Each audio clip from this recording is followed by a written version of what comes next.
പൊതുവെ അങ്ങനെ ഭയങ്കരമായി സ്പീച്ച് പ്രിപ്പയർ ചെയ്ത് വരുന്ന സ്വഭാവം എനിക്കില്ല. എനിക്ക് ആ സമയത്ത് നമ്മുടെ ഔചിത്യബോധം ഉപയോഗിച്ച് എന്തെങ്കിലും സംസാരിക്കുക എന്നുള്ളതാണ് ഞാൻ ചെയ്യാറുള്ളത്.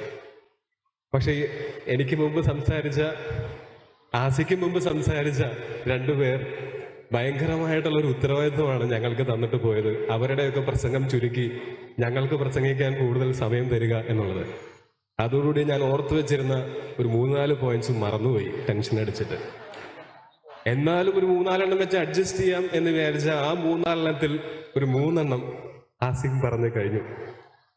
അതോടുകൂടി കാലിയായിട്ടാണ് ഇവിടെ നിൽക്കുന്നത്. പക്ഷെ ഇന്നിവിടെ നിൽക്കുന്ന സമയത്ത് വളരെ സന്തോഷം തോന്നുന്നു, അഭിമാനം തോന്നുന്നു.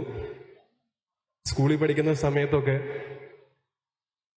ഞങ്ങളുടെ ജില്ലയ്ക്ക് 1ാം സ്ഥാനം കിട്ടിക്കഴിഞ്ഞാൽ ഒരു ദിവസം അവധി കിട്ടും എന്നുള്ളത് മാത്രമായിരുന്നു എനിക്ക് ഈ സംസ്ഥാന സ്കൂൾ കലാമേളയുമായിട്ടുള്ള ബന്ധം.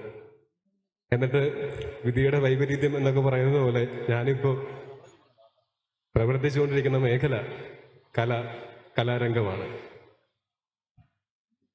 ഇനി ഞാൻ നാട്ടിൽ ചെന്ന് എല്ലാവരോടും പറയും, അല്ലെങ്കിൽ പുതുതായി പരിചയപ്പെടുന്ന ആൾക്കാരോട് പറയും, ഞാൻ സംസ്ഥാന സ്കൂൾ കലോത്സവത്തിലൊക്കെ പങ്കെടുത്തിട്ടുള്ള ആളാണെന്ന്. നന്ദി എനിക്ക് അങ്ങനെ ഒരു അവസരം ഒരുക്കി തന്നതിന്. Thank you.